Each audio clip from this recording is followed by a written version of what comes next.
ప్రియమైన విద్యార్థులకు తెలుగు వ్యాకరణం తరగతికి స్వాగతం.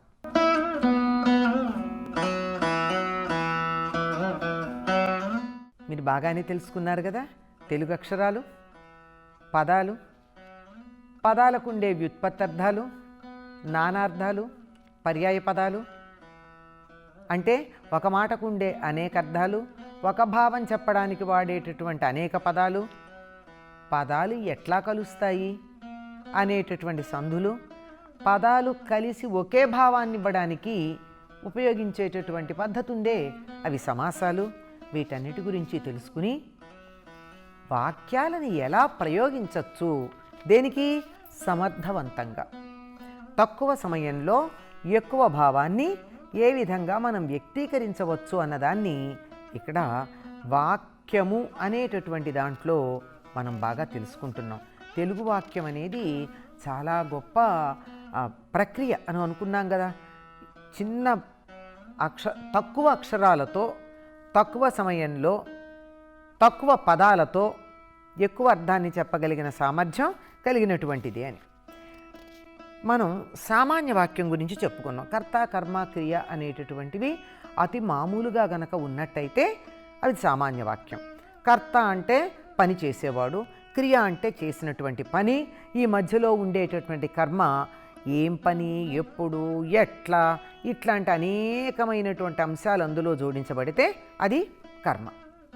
ఇంత తేలికగా ఉండేటటువంటి వాక్యాలే కాకుండా వీటిని మనం కలిపి కూడా చెప్తూ ఉంటాం. అన్ని సందర్భాల్లోనూ మనకిట్లా తేలికగా కర్త, కర్మ, క్రియా పద్ధతిలో చెప్పేటటువంటి సౌలభ్యము ఉండదు, అవకాశము ఉండదు, చెప్పినా అందంగా కూడా ఉండదు కదా. అట్లాంటప్పుడు ఏం చేస్తూ ఉంటామంటే వీటిని కలుపుతాం. ఈ కలిపేటటువంటి దాంట్లో సంశ్లిష్ట వాక్యము, దీన్ని ఆంగ్లంలో సామాన్య వాక్యాన్ని సింపుల్ సెంటెన్స్ అంటారు. ఈ సంశ్లిష్ట వాక్యాన్ని కాంప్లెక్స్ సెంటెన్స్ అంటారు. సంయుక్త వాక్యాన్ని కాంపౌండ్ సెంటెన్స్ అంటారు. వాళ్ళ కాంపౌండ్లో అండ్ లాంటివి, బట్ లాంటివి వాడడం మాత్రమే ఉంటుందంటే మరియు, కానీ. మన పద్ధతులు వేరు. ప్రతి భాషకి ఒక లక్షణం, ఆ జాతికి ఉండే లక్షణమే భాషలో కూడా ఉంటుంది కనుక ఆ భాషకు ఉండే లక్షణాన్ని బట్టి చాలా పైకి స్థూలంగా ఇటువంటి విభజన చేసినా మళ్ళీ వీటిని ప్రత్యేకంగా చదువుకోవాల్సి ఉంటుంది. ఇందాక అనుకున్నాం, ఒక సంశ్లిష్ట వాక్యం అంటే ఒక సామాన్య వాక్యం ఉంటుంది, ప్రధానమైనటువంటిది. ఆ వాక్యం అనేటటువంటి దానికి ముఖ్య లక్షణం ఏమనుకున్నాం, సమాపక క్రియ ఉండాలి. అంటే ఆ వాక్యం ఒక సమాపక క్రియతో పూర్తవ్వాలి. అంటే ఆ క్రియ పూర్తవుతోంది అని చెప్పేటటువంటి పద్ధతి. అతడు వచ్చాడు, వెళ్ళాడు, తిన్నాడు, ఏదైనా సరే ఒకటి అయిపోయింది. లేదా నేను తిన్నాను, నేను మీతో మాట్లాడాను అని ఏదైతే ఉందో అది అక్కడికి అయిపోయింది ఆ పని. అలా పని అయిపోయినట్టుగా చెప్పేటటువంటిది ఏదైతే ఉందో అది సమాపక క్రియ. అటువంటి సమాపక క్రియతో ఉన్న ఒక సామాన్య వాక్యం, దాంట్లో అనేకమైన ఉపవాక్యాలు. ఉపవాక్యాలన్నీ కూడా అసమాపక క్రియలతో కలిసి ఉంటాయి. అంటే అది పూర్తి అవ్వదు ఒక వాక్యం. అది ఏమవుతుంది అంటే ఇంతకుముందు మనం చెప్పుకున్న దాంట్లో అతడు వచ్చి కూర్చుని మాట్లాడి అన్న దాంట్లో వేరేవేం లేదు, మామూలు వాక్యమే అయిపోతుంది. కానీ కొన్ని సందర్భాలలో వీటికి కొన్ని కర్మలు ఉంటాయి. అంటే కర్మ అంటే వాక్యంలో కర్మ వేరండి.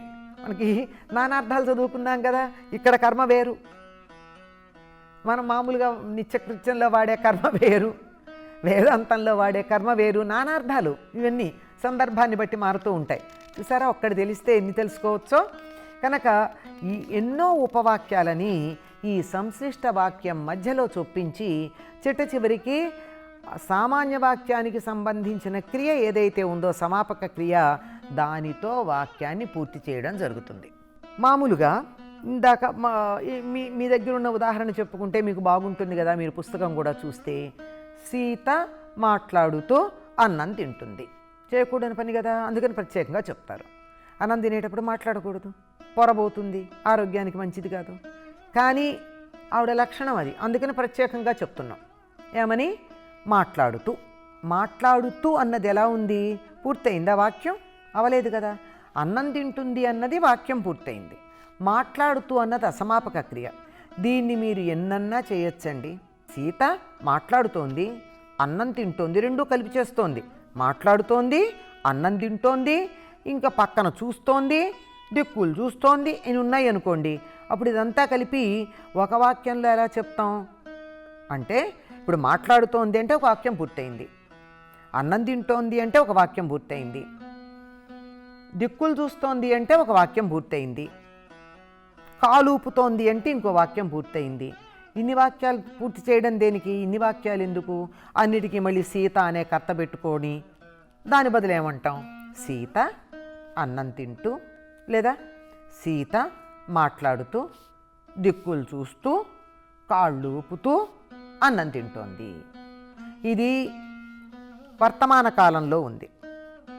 లేదంటే ఇంకెప్పుడన్నా చెప్పాలనుకో, నిన్న సీత మాట్లాడుతూ అన్నం తింటున్నప్పుడు, అంటే మాట్లాడుతూ ఉంది, అన్నం తింటూ ఉంది, ఇదిగో నాతో ఇట్లా అంది అని చెప్తాం. అంటే ఈ మధ్యలో ఎన్ని చేర్చామండి? సీత మాట్లాడుతోంది, అన్నం తింటోంది, మధ్యలో నాతో అనేటటువంటి ఒక కర్మని కూడా చేర్చాను. నిన్న అనేటటువంటి ఒక కాల నిర్దేశాన్ని కూడా అక్కడ చేశాను. అంటే కాలము ఉంది, ఇక్కడ కర్మలో నేను అనేది ఉంది, వాళ్ళ ఇంట్లోనే అని గనక చేర్చినట్టయితే ఒకడ స్థల నిర్దేశం ఉంది. ఇలా ఎన్నైనా చేర్చినా సరే ఒక్కటి ఇన్నింటినీ మాట్లాడుతూ, దిక్కులు చూస్తూ, కాళ్ళు ఊపుతూ అని చెప్పిన తర్వాత చివరికి ఏమొచ్చింది? నాతో అన్నది అన్నమాట ఉందనుకోండి. అన్నది అన్నది అప్పటికి అయిపోయింది క్రియ, కనుకది సమాపక క్రియ. ఒక సమాపక క్రియతో ఉండే ఒక వాక్యంలో ఈ ఎన్ని ఉపవాక్యాలైనా అందులో చేర్చచ్చు. అట్లా ఉపవాక్యాలు ఎన్నో చేరి ఉన్నటువంటి వాక్యానికి సంశ్లిష్ట వాక్యము అని పేరు. దీనికి కూడా కొన్ని నియమాలు ఉన్నాయి. వీలైనంత వరకు ఇవన్నీ కూడా ఒకే కాలానికి చెందినవి. కాలం అంటే ఆ సమయం అని కాదు. ఇక్కడ వ్యాకరణంలో కాలం అంటే అర్థం ఏమిటి? అర్థాలు మారతాయని చెప్పుకున్నాం కదా. ఒకే పదానికి అనేక సందర్భాలను బట్టి అర్థాలు మారతాయి. ఇక్కడ కాలం అంటే భూతకాలం, వర్తమాన కాలం, భవిష్యత్ కాలం ఇలాంటివి ఉన్నాయి కదా. లేదా తద్ధర్మకాలం, ఇటువంటి కాలం వీటికి సంబంధించి ఉండి, ఇంకా చేతనైతే కర్త కూడా మారినటువంటివి లోపల ఉంటే ఉండొచ్చు. సీత మాట్లాడుతూ ఉంటే, రాముడు వడ్డిస్తూ ఉంటే, లేదో ఆ కృష్ణయ్య వచ్చి మంచినీళ్ళు పోస్తూ ఉంటే భోజనాలు చాలా బాగా జరిగాయి. భోజనాలు బాగా జరిగాయి అనేటటువంటి వాక్యంలో ఈ ఎంతమంది కర్తలు ఉన్నారు? సీతకర్త తింటోంది, ఈయన వడ్డించినటువంటి రాముడు ఒక కర్త వడ్డించాడు, ఏదో కృష్ణయ్య మంచినీళ్ళు పోసాడు. ఇన్ని అసమాపక క్రియలతో, ఇంతమంది కర్తలతో ఇన్ని కర్మలున్నాయి. దేనికవి కర్మ ఉంది, కర్త ఉంది, అసమాపక క్రియలున్నాయి.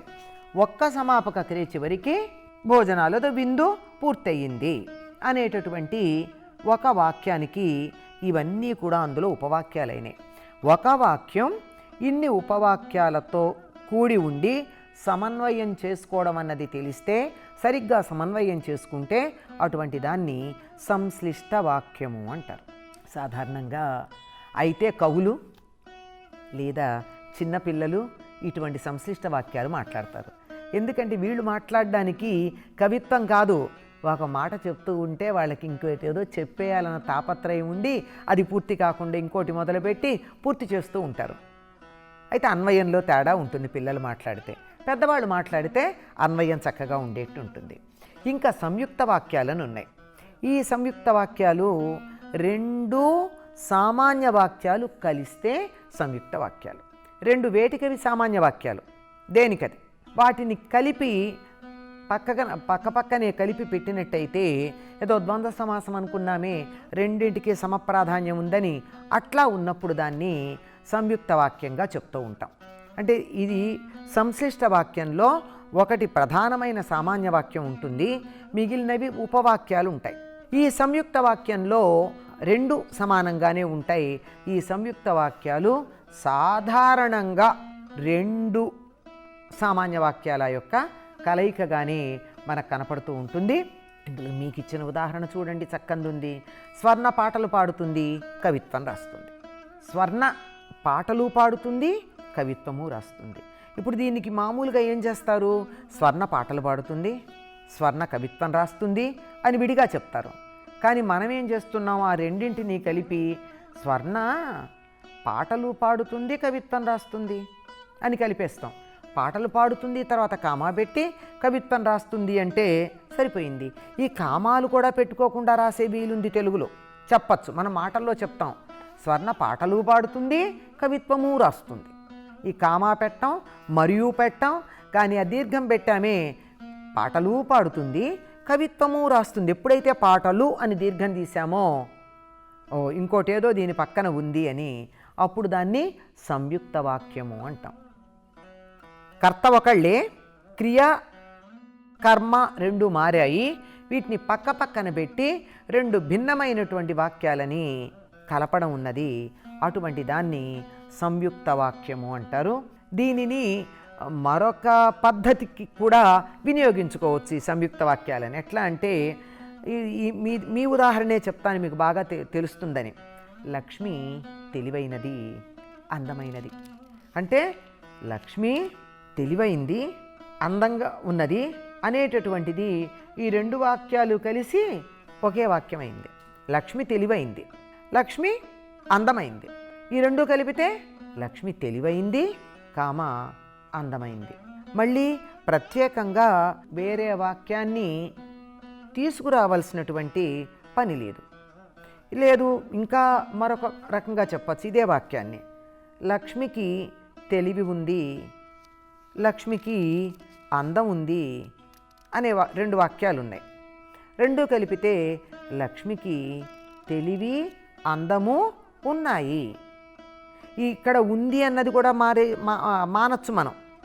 తెలివి అందము ఉన్నాయి అని ఒక్కటి ఉంది అనే దానిని ఉన్నాయిగా మార్చేశామంటే మంచి సంయుక్త వాక్యంగా, ద్వంద్వ సమాసంతో పోలిక చెప్పా కదా, మంచి సంయుక్త వాక్యంగా దీన్ని మార్చచ్చు. దీనికి చక్కగా మీకు పాఠ్యభాగంలో ఇచ్చిన ఉదాహరణలు ఉన్నాయి చూడండి. సామాన్య వాక్యాలు సంయుక్త వాక్యాలుగా మారిన తీరు. మనకు ఆంగ్లంలో వ్యాకరణం అంటే ఇదే ఉంటుంది. ఇలాంటి వాక్యాలు ఇచ్చి సామాన్య వాక్యాలు ఇచ్చి సంయుక్త వాక్యాలుగా మార్చండి, లేదా సంయుక్త వాక్యం ఇచ్చి సామాన్య వాక్యాలుగా మార్చండి అన్నది పెద్ద వ్యాకరణం. అక్కడ చెప్తూ విమల తెలివైనది, అందమైనది, ఇది రెండు సామాన్య వాక్యాలు కలిపితే ఏమైంది? విమల తెలివైనది, అందమైనది.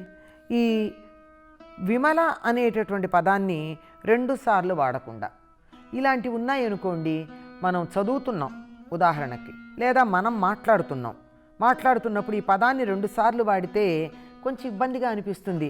విసుగురాదు వినేవాళ్ళకి ఒకే పదం అనేక సార్లు వస్తే. మనకి మార్పు కావాలి కదా.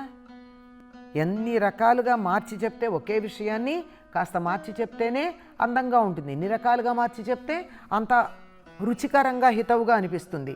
కనుక అప్పుడు విమల తెలివైనది, విమల అందమైనది అని రెండు సార్లు సుత్తి కొట్టినట్టుగా కాకుండా విమల తెలివైంది, అందమైంది. ఇంకా కావాలంటే ఒకటి రెండు విశేషణాలు కూడా దానికి ముందు తర్వాత చేర్చచ్చు. అలాగే రాముడు పెద్దవాడు, భీముడు పెద్దవాడు. ఇద్దరి గురించి చెప్పేటప్పుడు రెండుగా చెప్పిన దానికన్నా రాముడు భీముడు పెద్దవాళ్ళు. ఇందాక చెప్పాను కదా, లక్ష్మికి అందము తెలివి ఉన్నాయి అని ఒక్క మాట అనేస్తే ఇక్కడ ఉంది అక్కడ ఉంది అని రెండు మాని లక్ష్మి మానేము, ఉంది మానేము, ఒక్క లక్ష్మితో ఉన్నాయి అని చెప్పి రెండు పదాలని మనం వాడడం తగ్గించాము, వినేవాళ్ళకి విసుగు లేకుండా చేయడం జరిగింది. ఇందులో మీకు చక్కని సామాన్య వాక్యాలు, సంశ్లిష్ట వాక్యాలు, సంయుక్త వాక్యాలు ఉదాహరణలుగా ఇచ్చారండి. చూడండి, ఈ రకమైనటువంటి వాక్యాలని మనం నిత్యం వాడుతూనే ఉంటాం కదా. మనమేమిటండి, ఇప్పుడు పెద్దవాళ్ళం అయ్యాం, కానీ పుట్టినప్పటి నుంచి మాట్లాడుతున్నామా లేదా? అసలు పుట్టంగానే మనకి అప్పటికి భాష రాదు. భాష అనడం అంటే భాషించటం, మాట్లాడడం మొదలెట్టినప్పటి నుంచి వాక్యాలు మాట్లాడాం కానీ పదాలు ఏం మాట్లాడలేదు. పదాలు మాట్లాడే దాన్ని ఎప్పుడంటామంటే అత్తా తాత నేర్చుకున్న రోజుల్లోనే. ఆ తర్వాత తనకేదన్నా కావాలంటే నాకు ఇది కావాలి అనడమే మొదలవుతోంది. అంటే వాక్య సంయోజన అన్నది కర్త కర్మ క్రియలతో కూడుకున్నటువంటి వాక్యం తయారు చేయడం అన్నది ప్రతి శిశువు అప్రయత్నంగా నేర్చుకుంటాడు. ఎట్లా నేర్చుకుంటాడు అంటే అతడి పరిసరాల్లో ఉండేటటువంటి వ్యక్తుల సంభాషణ విని వాటి నుండి నేర్చుకోవడం జరుగుతూ ఉంటుంది. అందువల్ల వాక్యాలు మాట్లాడడం ఉంటుందే తప్ప పదాలు మాట్లాడడం ఉండదు. పైగా నేను ఇందాక ఒక ఉదాహరణ చెప్పాను. వచ్చాను అని ఒక మాట అంటే ఏమైంది అందులో? నేను వచ్చేసి ఉన్నాను, ఇప్పటికే రాబోవటం లేదు, ఆల్రెడీ వచ్చి ఉన్నాను అనేటటువంటి కర్త, రావడం అనే క్రియ అనేవి ఉన్నాయి. అందుకే తెలుగు భాష గురించి మాట్లాడేటప్పుడు, సంస్కృతం గురించి మాట్లాడేటప్పుడు వాక్య నిర్మాణ పద్ధతి దృష్ట్యా పరిశీలించినటువంటి వారు చెప్పేది వ్యాకరణం పరిపూర్ణంగా ఉండి 4వ స్థాయిలో ఎదిగి ఉన్నటువంటి భాషగా చెప్పారు ఈ రెండు భాషల గురించి. ఎందుకంటే తెలుగు వాక్యంలో కానీ సంస్కృత వాక్యంలో కానీ విభక్తి ప్రత్యయాలు మొదలైనటువంటివి ఉండడం కారణంగా పదాలు వెనక ముందులు ఎక్కడ మార్చినా కానీ వ్యాకరణంలో అర్థంలో తేడా రాదు. కానీ చైనీస్ భాష లాంటి భాషలు వాటిల్లో వ్యాకరణం ఏమిటి అంటే పదాల యొక్క స్థానం మాత్రమే. పదం ఎక్కడుందో దాన్ని బట్టి మనం విభక్తి ప్రత్యయాన్ని ఊహించుకోవాలి. ఈ పదాన్ని అటు ఆ పదాన్ని ఇటు మార్చామంటే దానికి ఉన్నటువంటి అర్థం మారిపోతుంది.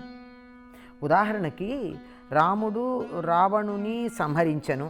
ఎందుకంటే ఇదే చెప్తున్నారంటే మంచి ఎప్పుడు చెడు మీద విజయం సాధిస్తుంది అనేది మనస్సులో పడడానికి.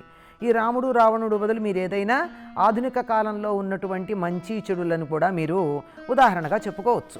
రాముడు రావణుని సంహరించను అనే వాక్యాన్ని మీరు ఎట్నుంచెటు మార్చినా, ఇంతకుముందు కూడా చెప్పుకున్నాం, ఎట్నుంచెటు మార్చినా అర్థం మారదు. అదే చైనీస్ భాషలో కనుక అయినట్టయితే రావణుని అని ఉండదు, రాముడు రావణుడు సంహరించు అని ఉంటుంది. దీన్ని బట్టి ఏమైంది?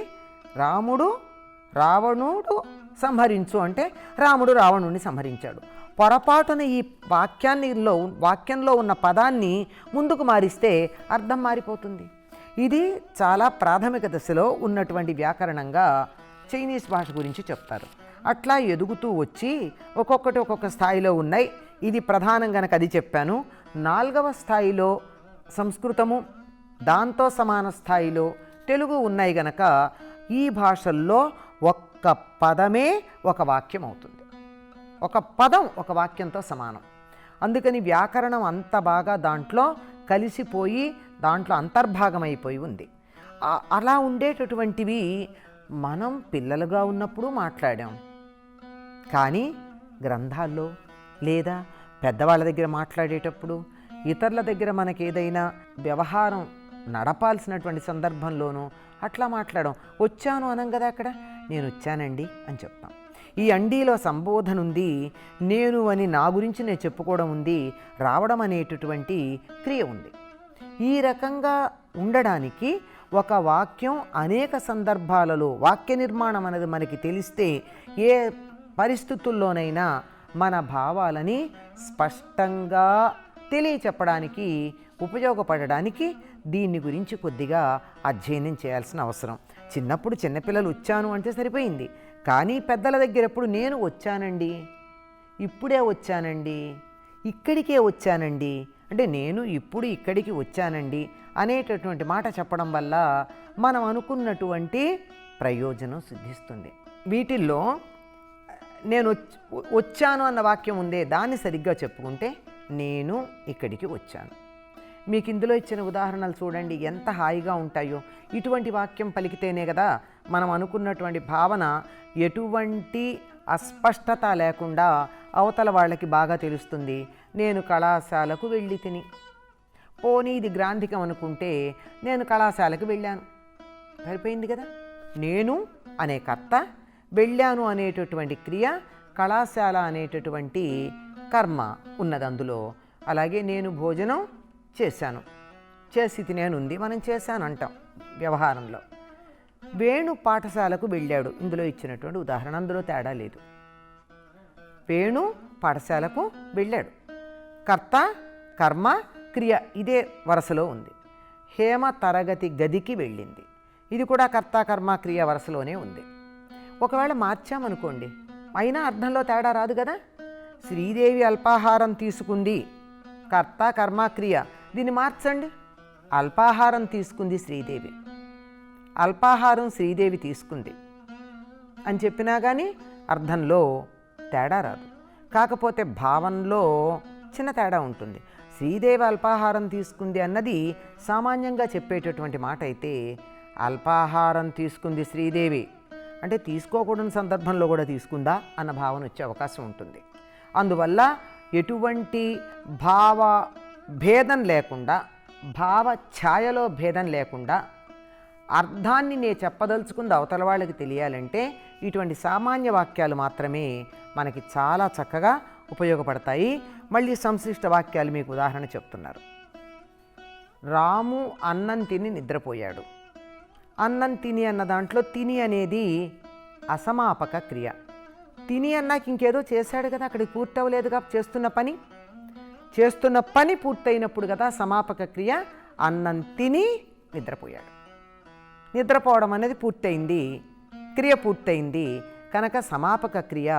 ఇలా ఒక అసమాపక క్రియ ఉండి తరువాత సమాపక క్రియ వస్తే సంశ్లిష్ట వాక్యం. ఇది ఒకటి కాదు 100 పెట్టచ్చు. చేతనైతే అన్వయం మర్చిపోకుండా గనక ఉండగలిగినట్టయితే పెట్టచ్చు. శ్రీ పానుగంటి లక్ష్మీ నరసింహారావు గారు రచించినటువంటి సాక్షి వ్యాసాలలో దరిదాపుల్లో 14 పేజీల వరకు విస్తరించిన వాక్యం ఒకటి ఉంది. కానీ ఎక్కడా అన్వయలోపం లేదు. కర్తా కర్మ క్రియల విషయానికి వచ్చినట్టయితే, అందులో ఉండేటటువంటి భూత భవిష్యత్ వర్తమాన కాలాల దగ్గరికి వచ్చినట్టయితే ఎక్కడా ఇంత అన్వయలోపం లేకుండా చక్కగా రాయగలిగారు. మనం అంత రాయకపోయినా 2-3 ఉపవాక్యాలను కలిపి, 2 అయితే అసలు సంయుక్త వాక్యమే రాయొచ్చు, 2 కన్నా అత్యధికమైనటువంటి ఉన్నట్టయితే అటువంటి ఉపవాక్యాలు కలిపి చక్కగా సంశ్లిష్ట వాక్యాన్ని తయారు చేసుకోవడానికి మనకి సామర్థ్యం వస్తుంది. లత గ్రంథాలయానికి వెళ్ళి పుస్తకం తెచ్చింది. వెళ్ళి అన్నది అసమాపక క్రియ, పుస్తకం తెచ్చింది అన్నది సమాపక క్రియ. సీత బజారుకు వెళ్ళి కూరగాయలు తెచ్చింది. వెళ్ళి అన్నది అసమాపక క్రియ, తెచ్చింది అన్నది సమాపక క్రియ. పక్కన కావాలంటే చేర్చొచ్చు. సీత బజారుకు వెళ్ళి కూరగాయలు తెచ్చి తరిగి వంట చేసింది అంటే వంట చేసింది అన్నది సమాపక క్రియ అవుతోంది. వెళ్ళి తెచ్చి తరిగి అన్నది అసమాపక క్రియలు. సంశ్లిష్ట వాక్యాలు రాయడం చేతనైతే ఎన్నిటినైనా అందులో జాగ్రత్తగా కూర్చోవచ్చు. అదే సంయుక్త వాక్యాలు ఇవి సాధారణంగా 2 సామాన్య వాక్యాల కలయికగానే ఉంటాయి అని అంతకుముందు చెప్పుకున్నాం. రెండింటిలోనూ కర్త ఒకటే ఉండొచ్చు లేదా క్రియ ఒకటే ఉండొచ్చు. కర్తన్నా సామాన్యంగా ఉంటుంది. మనం అక్కడ చెప్పుకున్నటువంటి ఉదాహరణలో ఏం చెప్పుకున్నాం? లక్ష్మి అందమైనది తెలివైనది అనుకున్నాం. లక్ష్మి అందమైనది, లక్ష్మి తెలివైనది అన్న 2 వాక్యాలు కలిపి లక్ష్మి అందమైనది తెలివైనది అని చెప్పాం. అంటే అక్కడ కర్త ఒకటే, కానీ క్రియ ఒకటి ఉండి వేరువేరు కర్తలుంటే కూడా సంయుక్త వాక్యాలు చాలా చక్కగా తయారవుతాయి. శ్రీను లక్ష్మి మా ఇంటికి వచ్చారు అంటే శ్రీను మా ఇంటికి వచ్చాడు, లక్ష్మి మా ఇంటికి వచ్చింది. ఈ 2 కలిపి శ్రీను లక్ష్మి మా ఇంటికి వచ్చారు అని సంయుక్త వాక్యం చేయొచ్చు. అంటే ఇక్కడ క్రియ ఇద్దరికీ ఒకటే ఉంది. మా ఇంటికి రావడం అన్నది, మా ఇంటికి అన్నది కర్మ, వచ్చారు అన్నది క్రియ. శ్రీను లక్ష్మి కర్తలు, ఇద్దరు కర్తలు ఒకటే క్రియ. లేదా చారులత శ్రీలత తిరుపతికి వెళ్ళారు. ఇక్కడ తిరుపతికి వెళ్ళడం అనేటటువంటి తిరుపతికి అనేది కర్మ, వెళ్ళారు అన్న క్రియ, కర్తలు 2 ఉన్నాయి. వీలైతే 3 కర్తలు కూడా పెట్టచ్చు, తప్పేం లేదు. ఏదో ఇక్కడ చారులత శ్రీలత శ్రీలక్ష్మి తిరుపతి వెళ్ళారు అన్నది సరిపోతుంది.